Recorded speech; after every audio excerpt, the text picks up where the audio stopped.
manifestada e nós a vimos, é Jesus, e testificamos dela. E vos anunciamos a vida eterna que estava com o Pai e nos foi manifestada. O que vimos e ouvimos, Jesus disse até aos apóstolos antes de ele partir lá em Lucas 24: vocês são minhas testemunhas. Ou seja, eles foram os ordenados para contar o que viram e ouviram, são os apóstolos. O que vimos e ouvimos, isso vos anunciamos.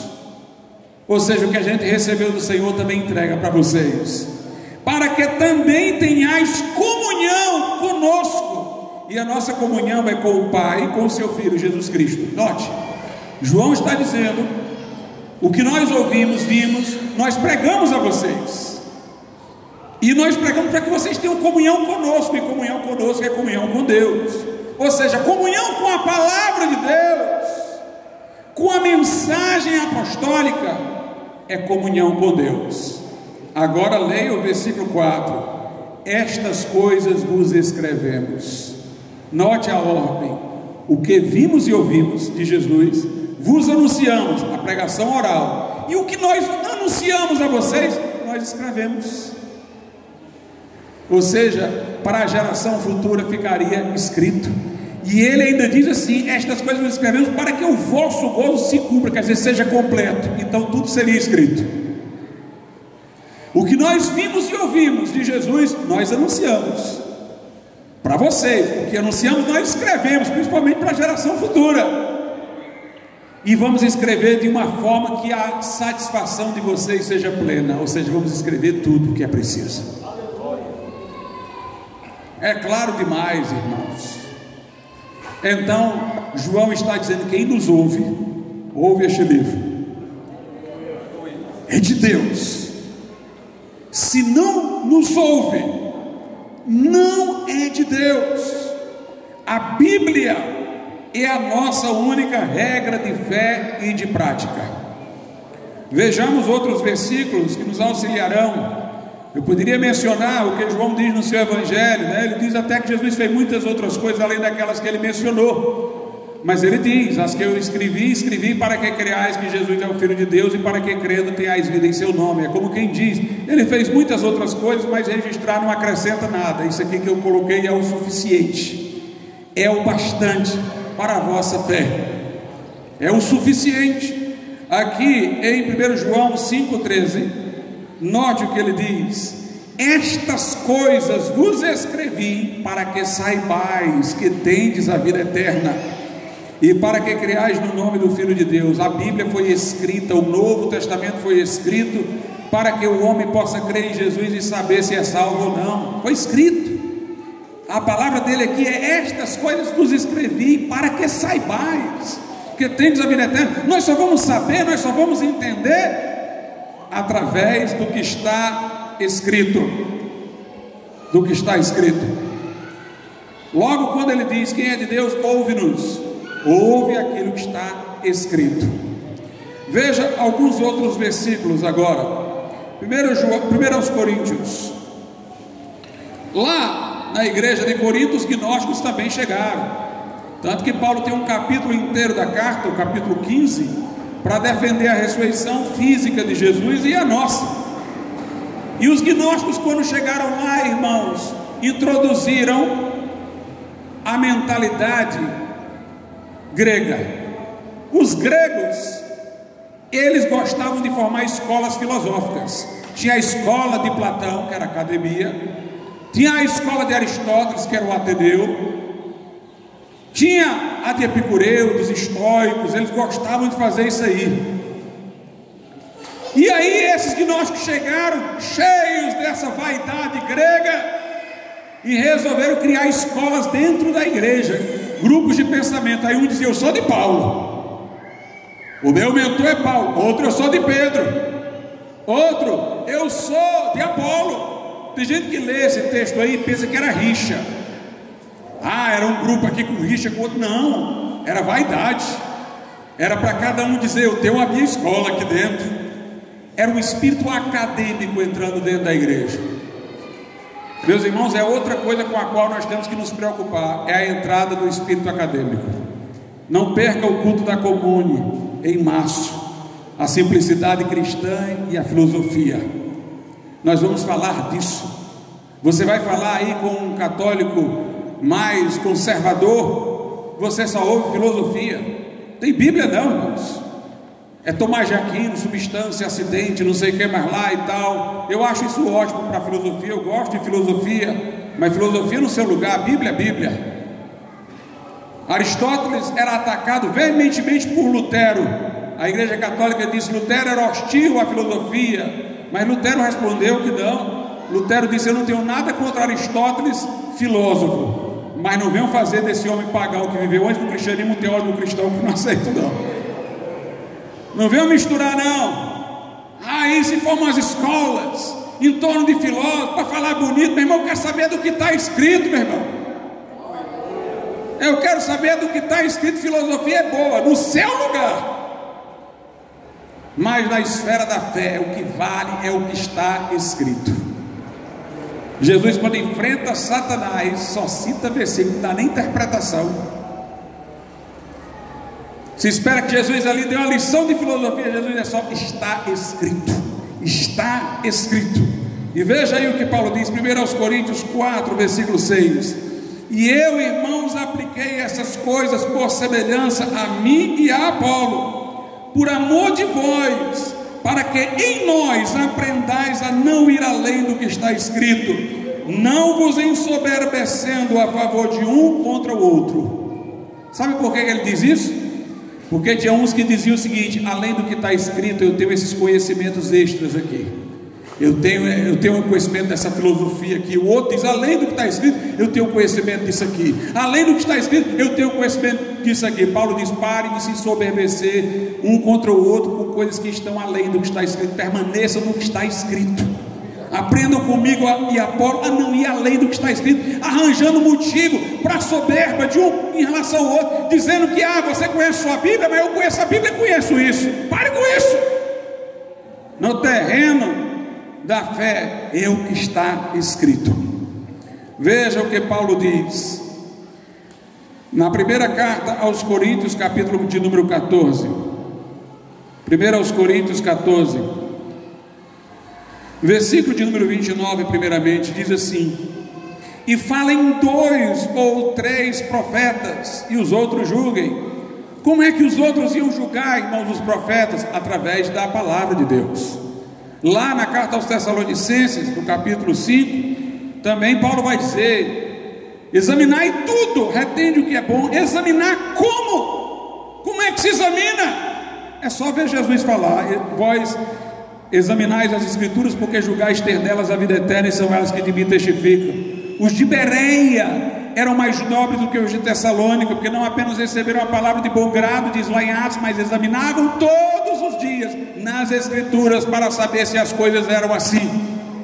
Portanto, eram julgados, examinados à luz das escrituras. Agora veja o que Paulo diz na primeira carta aos Coríntios, capítulo 14, porque ali também em Corinto era muita arrogância, muita gente que portava dons espirituais achando que era o sabichão. Veja o que Paulo diz aí a partir do versículo 36: porventura saiu dentre vós a palavra de Deus? Ou seja, vocês acham que sabem mais do que a gente? Apóstolo, saiu foi de vocês, não foi de nós não? Não veio por intermédio de nós não?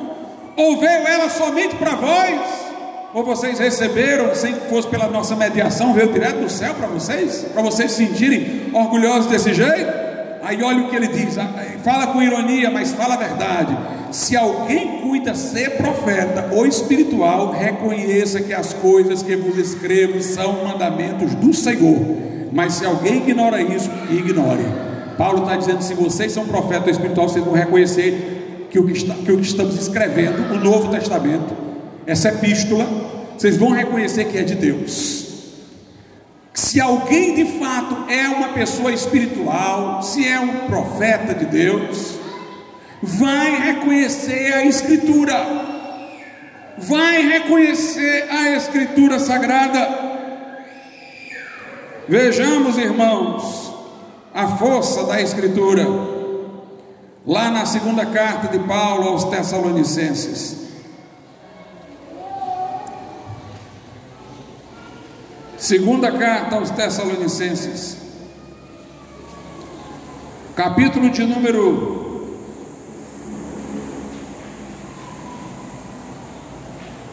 de número 3, versículo 14.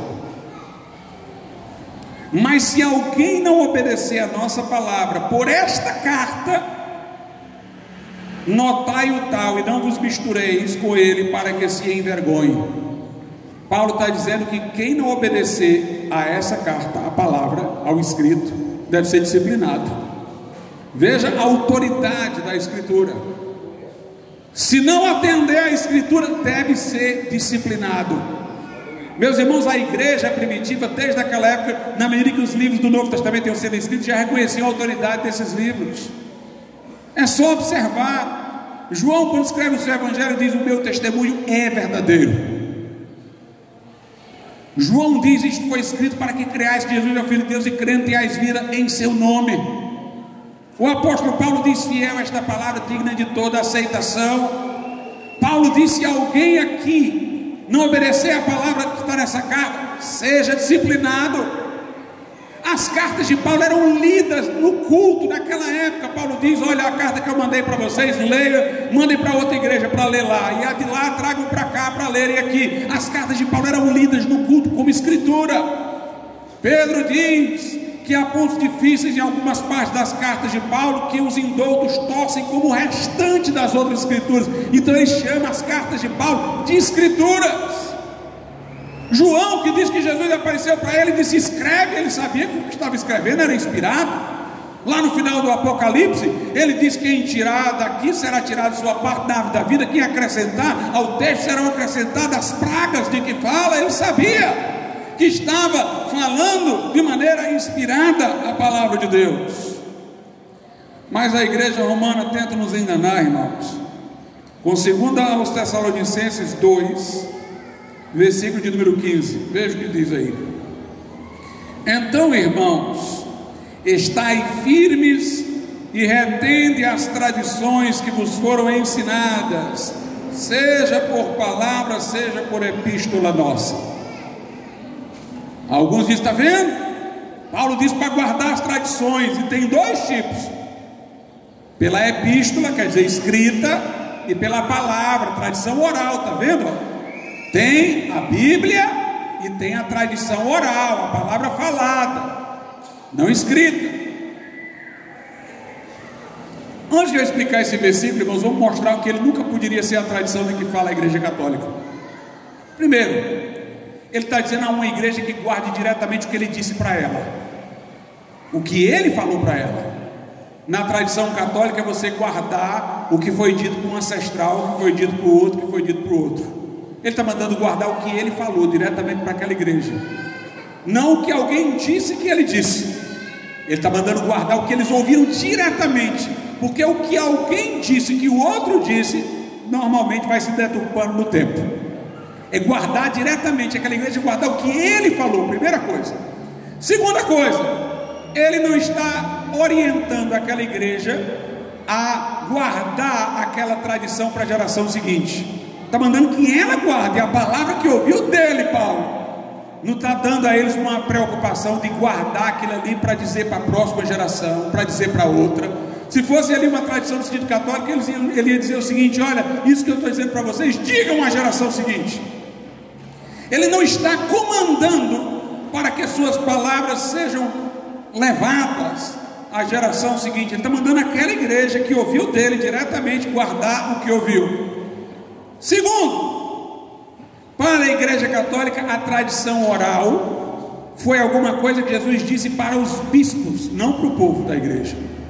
Os bispos é que sabem qual é essa tradição oral que vem passando de bispo para bispo, de ouvido para ouvido. Não é o povo que tem essa tradição, são os líderes da igreja.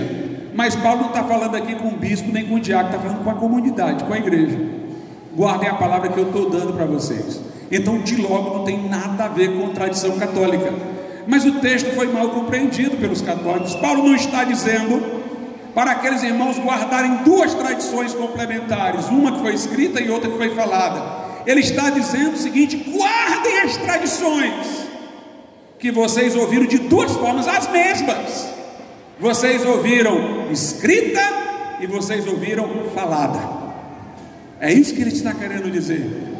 É como quem diz o seguinte: guardem, o que vocês sabem de duas formas, a mesma coisa.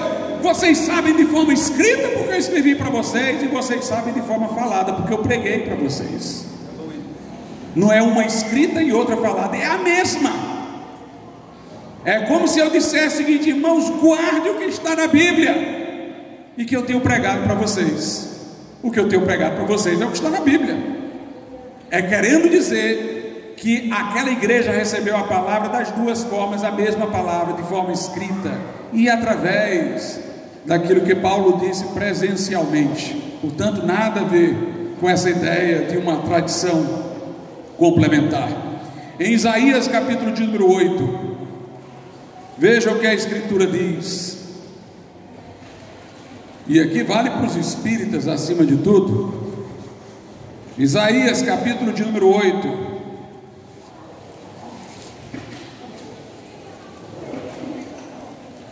(19 e 20). Quando vos disserem: consultai os que têm espíritos familiares, e os adivinhos que chilreiam e murmuram entre dentes, não recorrerá um povo ao seu Deus? Quer dizer, vocês vão atrás de espírito familiar, de sessão espírita, não vai recorrer a Deus não? A favor dos vivos interrogar-se-ão os mortos? A lei é o testemunho, que é a palavra, o Velho Testamento. A lei é o testemunho. Se eles não falarem segundo esta palavra, nunca verão a alva. Não é para recorrer a espírito de defunto, não. É para recorrer a esta palavra. Lá na história do rico e do Lázaro, o rico diz assim: pai Abraão, manda que alguém vá lá e diga para os meus familiares, meus amigos, que existe esse lugar terrível, para que não venham para cá. E o pai Abraão diz: não, eles têm a lei e os profetas, a Bíblia. E aí o rico diz: não, mas se algum daqui for para lá, eles vão acreditar. Eles, se não acreditar na lei e os profetas, não vão acreditar nem se alguém ressuscitar dentre os mortos. Meus amados irmãos, nós temos que nos basear na palavra de Deus.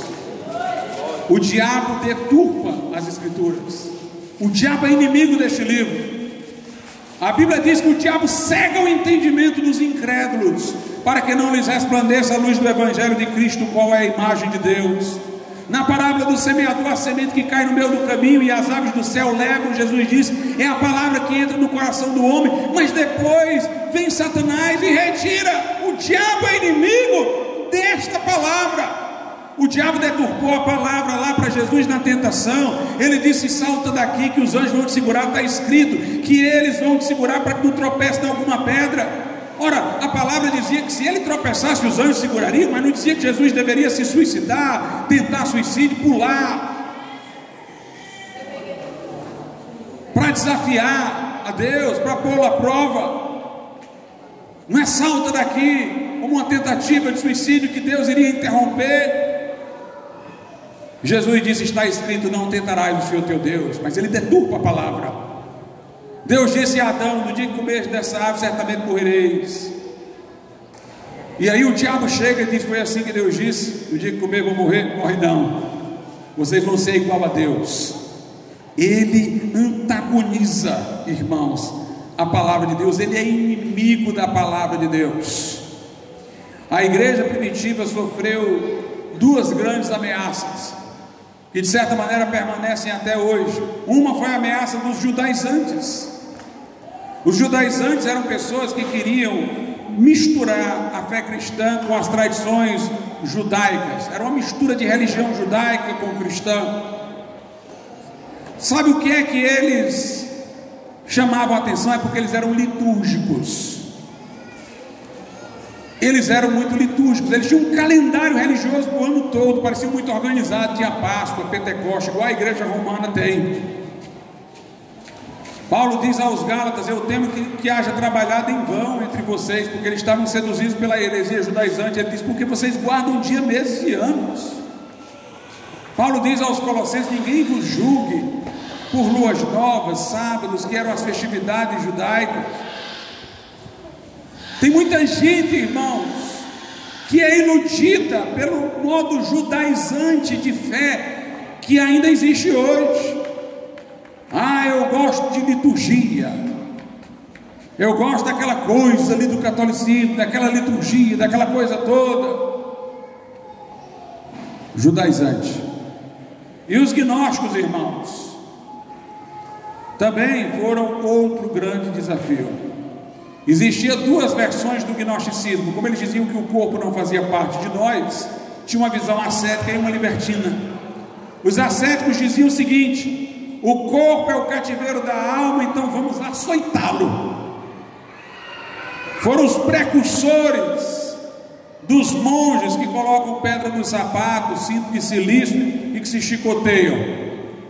A ideia desses gnósticos ascéticos era de se maltratar para poder encontrar uma solução para a vida espiritual. Paulo os menciona, veja aí na carta aos Colossenses,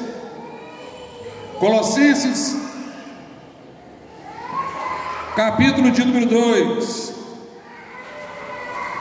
Colossenses 2, versículo 18, começando pelo 18, vamos ver o 18 e o 23, o 18 primeiro: ninguém vos domine a seu bel prazer, com pretexto de humildade e culto dos anjos, metendo-se em coisas que não viu, estando debalde inchado na sua carnal compreensão. Agora olha o versículo 23: as quais coisas todas perecem pelo uso segundo o preceito e doutrina dos homens. É o 22, 23: as quais têm na verdade alguma aparência de sabedoria, em devoção voluntária, humildade e em disciplina do corpo, mas não são de valor algum senão para a satisfação da carne. O versículo 23 mostra que esses gnósticos eram ascéticos.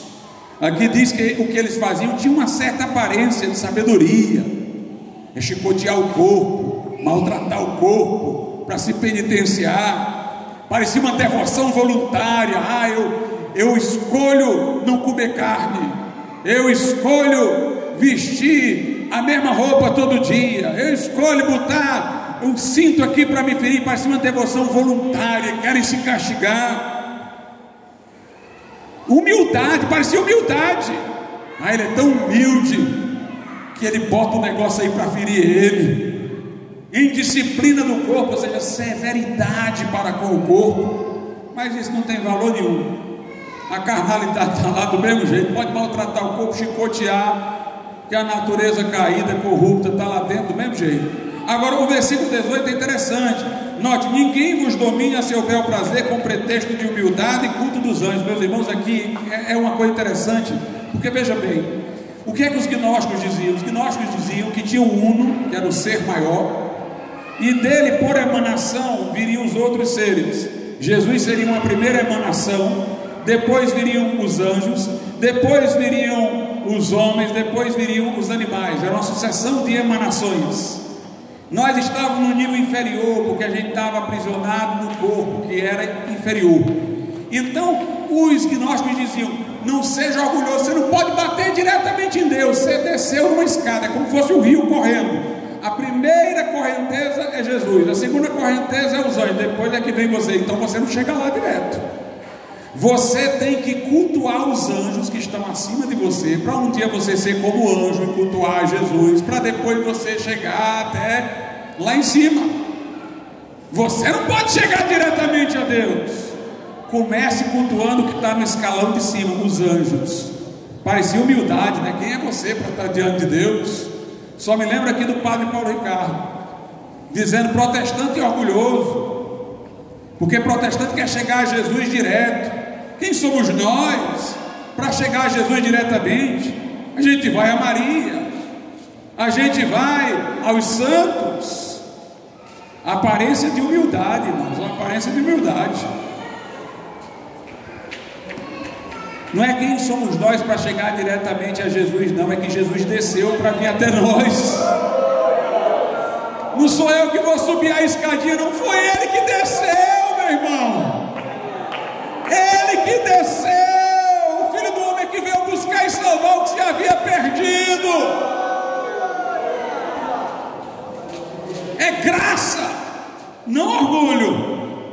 não mereço, mas Ele veio a mim.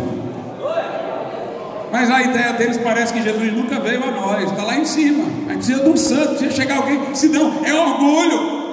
Protestante é orgulhoso, diz lá o padre Paulo Ricardo. Que ignorância, irmãos, é a heresia gnóstica. Nós temos que ir ao escalão superior, anjos. E é interessante que esta linha católica conservadora agora, irmãos, maximamente cultua anjos. Eles só vivem recorrendo ao arcanjo Miguel. Pode procurar esses mais conservadores. Arcanjo Miguel, proteja-nos, rogai por nós, dia do Arcanjo Miguel, não sei o que do Arcanjo Miguel, imagens do Arcanjo Miguel. Quando eu era criança, eu sempre vi muito culto a santos, a Maria, mas culto assim a anjo, nunca via não, muito não. Agora é uma angeolatria enorme, irmãos. Crente não ora anjo não, irmãos, crente ora Jesus. A Bíblia Sagrada diz que o salvo está numa posição acima dos anjos. A Bíblia diz que os anjos são espíritos ministradores a serviço do crente. Nós servimos a Deus, irmãos. É a Deus. Nós não podemos ser iludidos, nem por heresias gnósticas, nem por heresias judaizantes. Por que é que eu estou sendo tão insistente, irmãos, quanto a isso? Porque, irmãos, eu vou lhes dizer uma coisa: se preparem. Se preparem. Nós vamos ver cada vez mais apostasia. E a Bíblia Sagrada diz que isso vai se infiltrar no meio de igrejas evangélicas. Muitos apostatarão da fé. Quem apostata é quem estava no lugar certo e sai dele. A apostasia, ela vem daqueles que vinham certo. E a Escritura diz que vai acontecer isso, e nós temos visto já acontecer. E é hora de nós nos firmarmos naquilo que nos foi legado desde o princípio.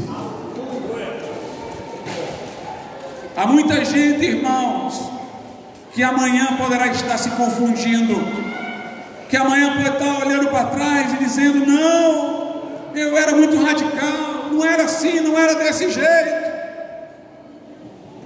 Eu falei com uma pessoa recentemente, e ele disse assim para mim, da igreja: pastor, eu hoje estou vendo as coisas diferentes, a gente tem que ter espírito crítico. Não é só o que a gente ouve, então a gente tem que pensar por nós mesmos. Eu disse: não é de acordo com as escrituras não. Ele disse: não, mas eu tenho que pensar por mim mesmo. Eu disse: o que é que está errado nisso, naquilo? Ele não sabia, mas era o desejo de ter um pensamento próprio e pessoal. Essa pessoa tinha ido se consultar, não sei se com um psiquiatra, com um psicólogo, e eu deduzi logo: psicólogo, psiquiatra deve ter colocado isso na cabeça dele, que é isso que eles dizem. Você não pode levar em conta a igreja, você tem que pensar por você mesmo. E na verdade eu sabia que ele estava cometendo um pecado determinado, que ele não sabia que eu sabia. E aí ele relutou na conversa, relutou, até que eu falei hipoteticamente: olha, você pode fazer isso, era o que ele estava fazendo, eu sabia.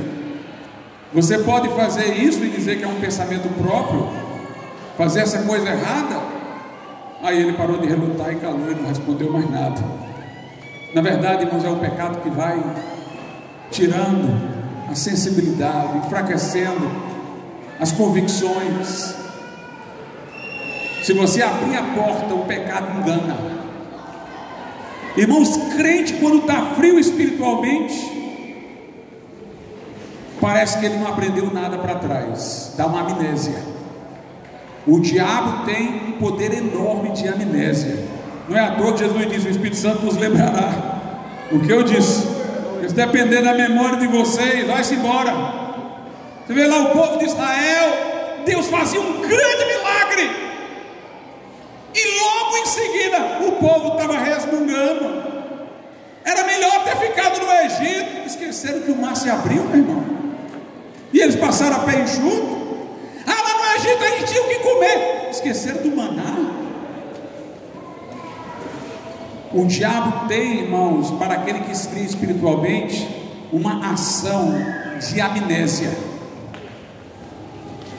Tem gente da nossa igreja que quando está frio espiritualmente, irmãos, Ele chega, pastor, mas como é isso aqui, pastor? Essa parte aqui da doutrina, isso aqui. Eu digo, meu irmão, você não leu o Manifesto contra o Mundo Animo? Não li, está lá a resposta para isso. Você não tem ouvido as pregações, parece que ele não ouviu nada, irmãos. Para o pastor, na hora que a gente ouve isso, é desesperador, porque não é a questão de que ele sabe, está relutando, ele desaprendeu. Ele não sabe mais, eu tenho que falar tudo de novo, eu convenço. Na maior parte das vezes eu convenço, mas repetindo tudo que ele já aprendeu. Mas parece que ele esqueceu tudo que foi ensinado, porque o pecado, irmãos, ele vai lá brotando, questionando, trazendo vontade de pecar e usando argumentos, e a pessoa vai esquecendo de todos os contra-argumentos, contra esses argumentos que ela está inventando na cabeça dela, que ela já ouviu, que era para ela já saber, mas é como se caísse assim, irmão, um véu. É como se os sentidos espirituais ficassem embotados. É como se tudo tivesse sido esquecido. E nestes dias, irmãos, é tempo de nós enfatizarmos a Escritura, as confissões de fé, o princípio, a lei ao testemunho. Se não falar conforme essa palavra, jamais raiará a alva. Lá em Judas fala da outra vertente do gnosticismo. O gnosticismo, como eu disse, tinha duas vertentes. Uma que era severidade para com o corpo. A outra, sabe qual era? A outra era assim: bem, se o corpo não faz parte de nós, o que a gente faz com o corpo não é nosso. Se eu sou um espírito enclausurado no corpo, o que eu fizer com o corpo não é só eu que estou fazendo, é o corpo. Aí eles se entregavam às dissoluções. Isso chegou lá em Corinto.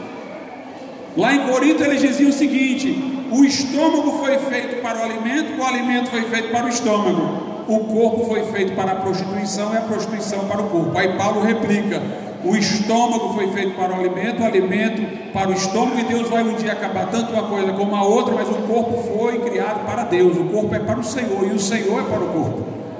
Mas os gnósticos entravam na depravação, esses libertinos, e veja o que diz lá em Judas.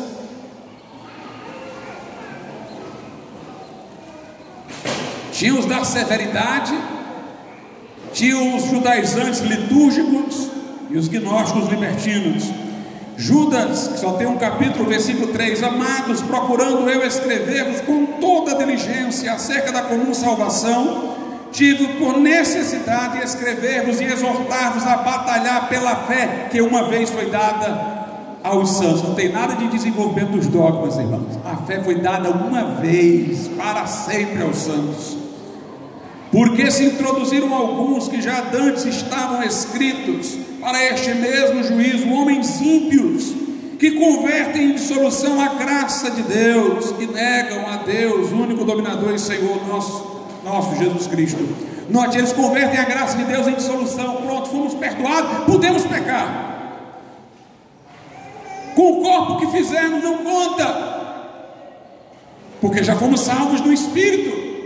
Convertem em dissolução, em libertinagem a graça de Deus, e negam Jesus como Senhor. Eles só querem Jesus como Salvador, mas não como Senhor. Estas pessoas, irmãos, estavam lá dentro da igreja, e eles gostavam muito da igreja, não queriam sair não. Sabe por que eles não queriam sair? Porque eles gostavam, irmãos, era de festa, gostavam da convivência dos crentes. Mas Judas quer encontrar a maneira desse povo ir para fora. Veja aí o que diz Judas, versículo de número 12: estes são manchas em vossas festas de caridade ou festas de amor. A igreja primitiva tinha a festa do amor, ocorria no dia da ceia. Era uma ceia comum de confraternização. Estes dessa heresia gostavam de festa, eram os clubescos. Eles não queriam igreja para orar, não queria igreja para santidade, não. Queria igreja só para ter festa todo dia. Era das festas que ele gostava. Meu irmão, não seja clubesco, não. Não seja clubesco, não. A igreja não é o laio, não é o Rotary Club. A igreja é o lugar onde o joelho se dobra, onde a lágrima desce e o fogo cai. Nós temos confraternizações, convivências. A igreja primitiva tinha, mas não é disso que nós alimentamos a nossa fé e nossa vida de comunhão e de espiritualidade. Diz aqui: estes são manchas em vossas festas de caridade, banqueteando-se convosco. Ele gostava de se banquetear, apacentando-se a si mesmo sem temor. Eles não queriam pastor nenhum para eles. Nós somos os próprios pastores, nós apacentamos a nós mesmos. Não queremos saber do que o pastor está dizendo, não. Eram cínicos, estavam lá na igreja participando. O pastor pregava contra eles. Eles, deixa eu falar aí, não vou levar nada em conta. Pode falar, continuo aqui, gosto dos irmãos, gosto de ir para as festas, vou continuar vindo para cá. Estou fazendo tudo o contrário, deixa ele falar. Porque eram apacentadores de si mesmos, não levavam a sério pregação nenhuma, irmãos. Tornaram cínicos, endurecidos. A Bíblia aqui é muito forte com eles, diz assim: são nuvens sem água, levadas pelos ventos de uma para outra parte, são como árvores murchas, infrutíferas, 2 vezes mortas, desarraigadas, ondas impetuosas do mar que escumam as suas mesmas abominações, estrelas errantes para as quais está eternamente reservada a negrura das trevas. Não podemos, irmãos, ser levados. É hora de fidelidade agora. É hora de fidelidade. Essa igreja manteve-se firme até agora e vamos nos manter firmes. Não vamos ter feminismo evangélico.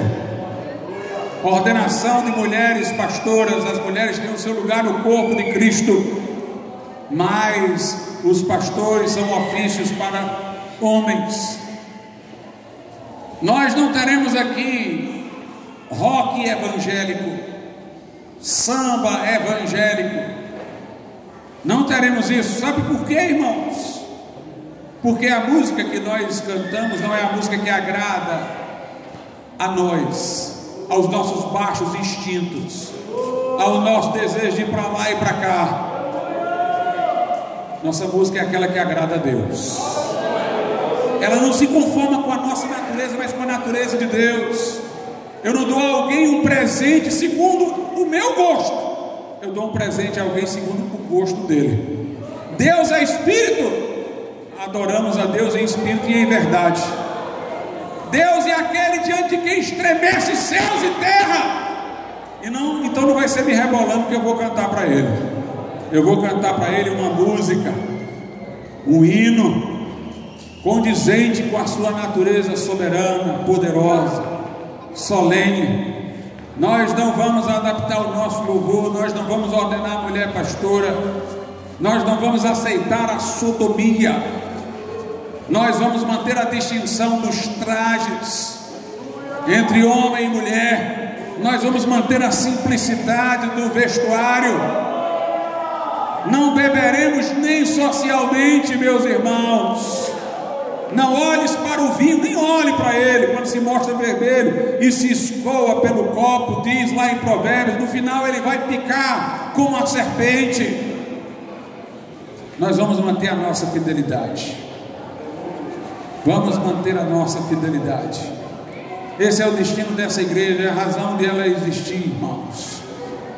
É o pacto de Moriá, que é aquilo que nós podemos mais prezar, se Deus quiser que acutelemos, o faremos, para obedecê-lo a todo custo. Que Deus nos preserve, que Deus nos guarde. Os ventos vão vir de todos os cantos, irmãos. O mundo está-se em rebuliço, indo para tudo que é anticristão. O Papa Romano está absorvendo tudo. Outras denominações o farão. Já tem aí quem queira atualizar a Bíblia.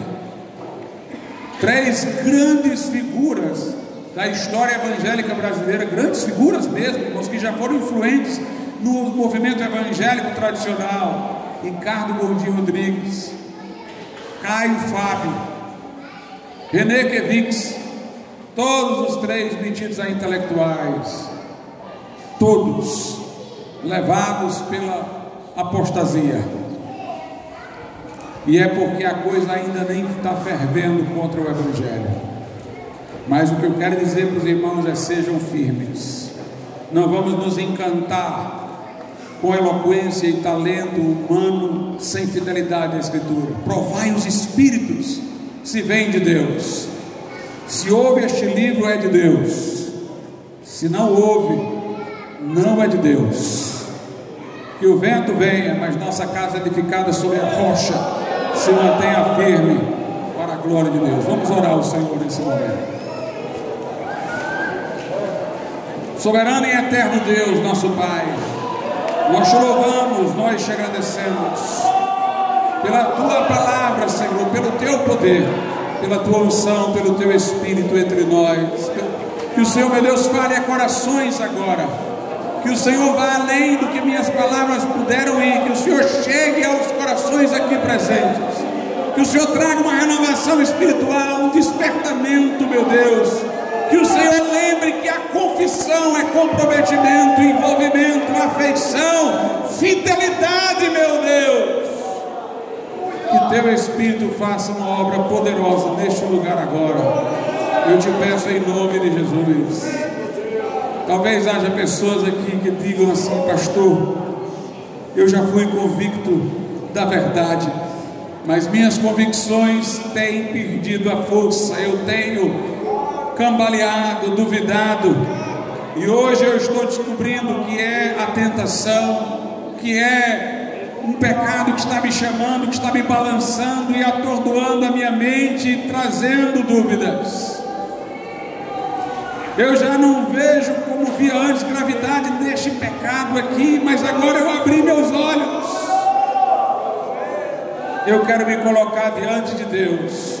Eu quero que o Senhor me renove, eu quero que o Senhor me desperte, eu quero que o Senhor me acorde, eu quero voltar às origens, eu quero voltar aos princípios, eu quero olhar para trás, lembrar de onde eu caí, me arrepender e praticar as primeiras obras.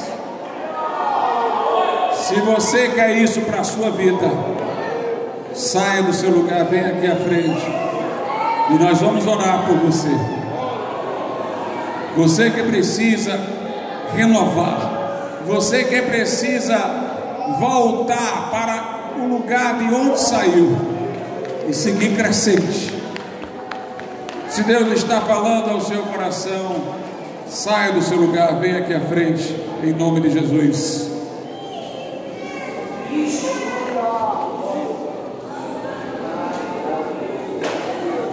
Eu quero ser Senhor amado, como um vaso nas mãos do oleiro, quebra minha vida e faz-a de novo. Eu quero ser,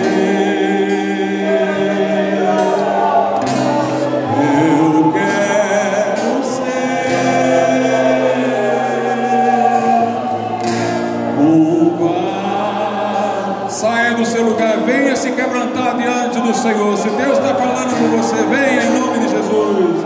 Eu quero ser Senhor amado, como um vaso nas mãos do oleiro, pra minha vida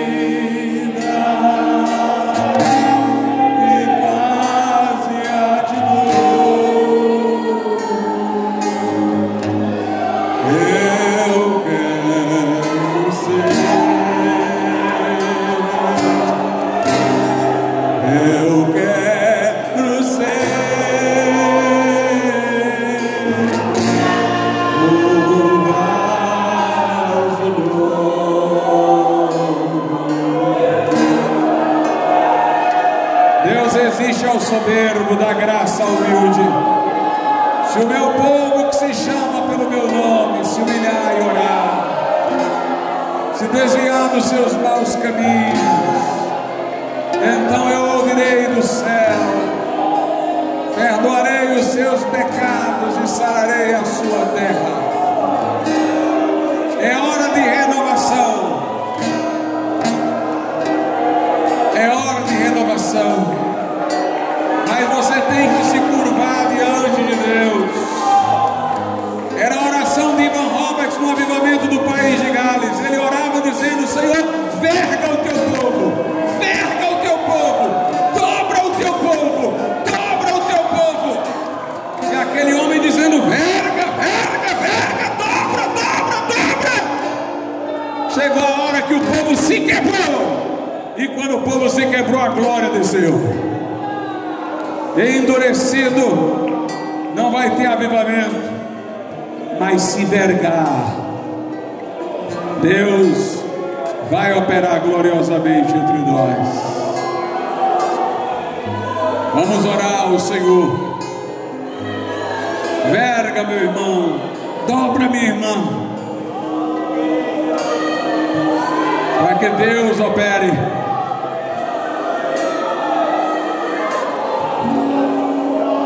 Soberano Deus e nosso Pai, ó Deus eterno e santo, nós te louvamos por cada irmã que está aqui à frente, Senhor, e vem buscar, Senhor, o teu favor, a tua renovação, Senhor.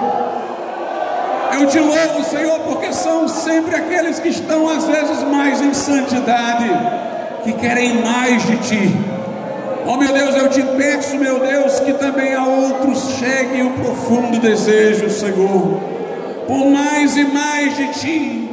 Oh Deus, renova-nos espiritualmente nestes dias. Derrama teu poder, Senhor. Como orava Ivan Roberts, verga o teu povo, meu Deus.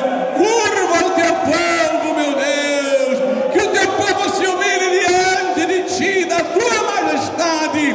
Que pecados sejam confessados, que negligências sejam confessadas, que um compromisso, uma confissão, meu Deus, seja estabelecida, meu Pai, que possamos assumir um comprometimento militar com Deus, Senhor.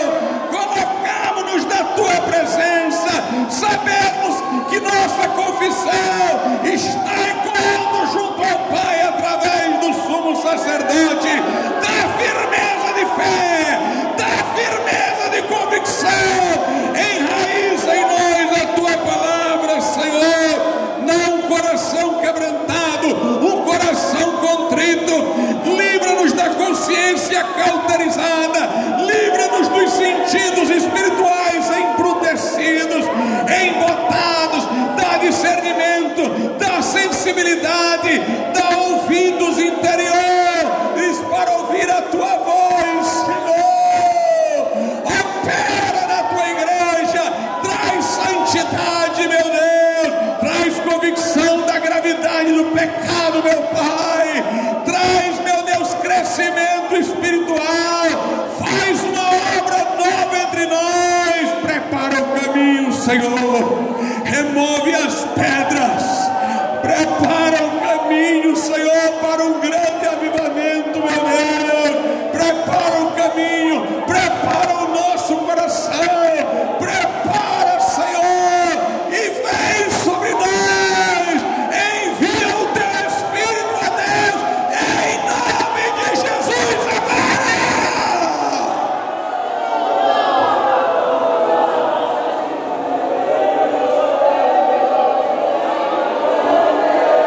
Aleluia.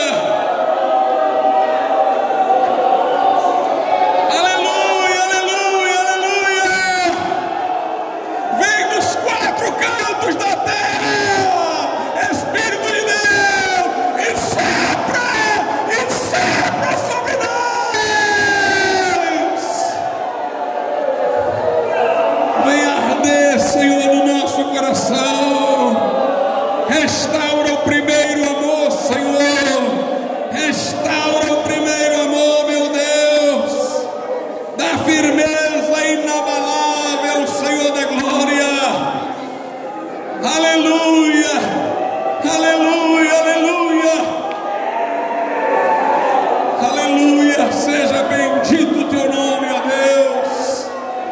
Seja bendito o teu nome, seja bendito o teu nome.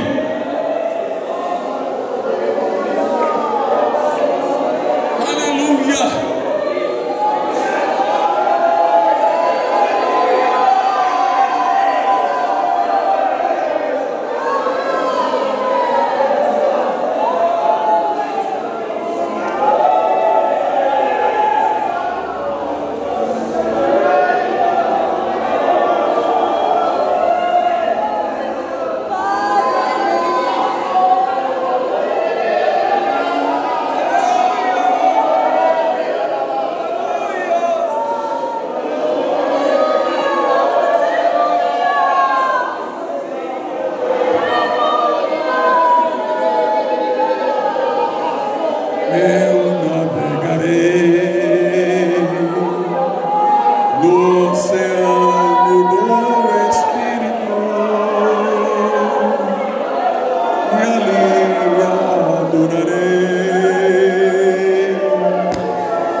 Espírito, Espírito.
segurar ainda há aqui corações, meu Senhor, que não conheceram a tua glória, o teu poder, mas que sonham, Senhor, por uma experiência profunda, uma experiência individual.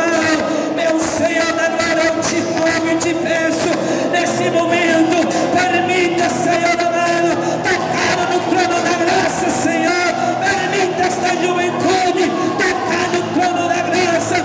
Abre, meu Deus, o entendimento deles, abra o nosso coração, abra, meu Senhor amado, para as coisas celestes, abre-nos, ó Pai querido, para o mundo espiritual, na devoção, na comunhão, na devoção, meu Deus. Eu te peço, Senhor, aqui neste lugar, quebranta, meu Deus, os de coração escuro, traze, meu Senhor, ao pé da cruz, aqueles que necessitam, meu Deus, da salvação.